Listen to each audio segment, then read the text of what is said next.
Kale. We always hear about how it's a superfood and how it is so good for you, but a lot of people really don't care for kale all that much.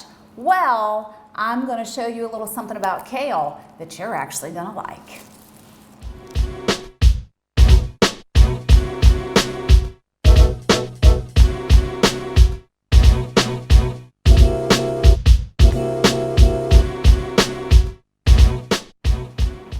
So to make a kale salad that you actually want to eat, you're going to need a few ingredients to jazz it up a little bit because no one wants to be just chewing on a piece of kale, right? You got to make it taste delicious. So here I have a big old bowl of some freshly washed kale, and I've torn it into bite-sized pieces because it just makes it easier to chew up because it is a raw salad. All right, you're going to need a few other ingredients in order to pull it all together.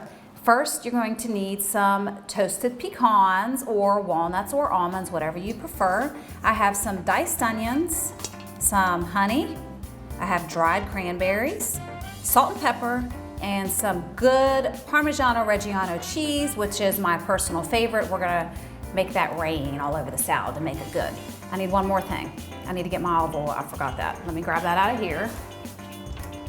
One of the perks of my studio kitchen here at the Shea is this cool cabinet. Check this out. No slam.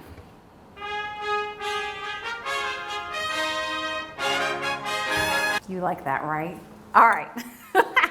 I like it. All right, so here's what we're gonna do. This is what makes the salad so easy, is that you just throw everything in the bowl, you give it some love with your hands, and then it's chow time. Here's the extra virgin olive oil in here. And then I'm going to mix that with the honey. All right, a little salt, maybe a little more salt, and the pepper. That's your salt, that's your dressing right there. So I'm gonna give that a good stir.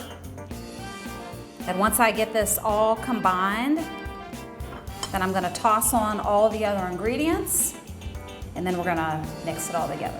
Super simple and delish. However much you want in there. If you like toasted pecans, you can put in more. If you're not too sure about it, just put in a little less, all right? So I'm just gonna throw a couple of handfuls of those in there.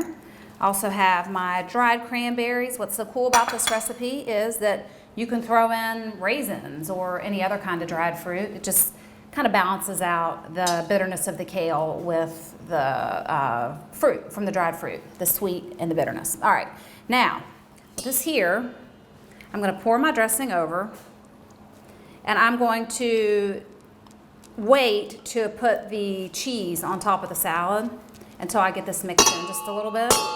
And also my onions, I don't want to forget about these, right? We're gonna put those in there too. Gives you a little crunch and a whole lot of deliciousness. All right, so I'm just gonna get this all mixed in like this. When you mix it, you're gonna kind of rub your fingers into the kale to get the leaves to soften up a little bit and to get that dressing really worked into that leaf, because you want this kale to be tender to the bite. You don't want it to be too chewy, all right? So, this is mixed, ready to go? And check it out, I'm gonna put it in our serving bowl. And what I like about this, it kind of just works out, is that some of the toppings fall into the bottom of the pan, so I like to take those and put those right on top just like that. So you can actually see what's in your salad.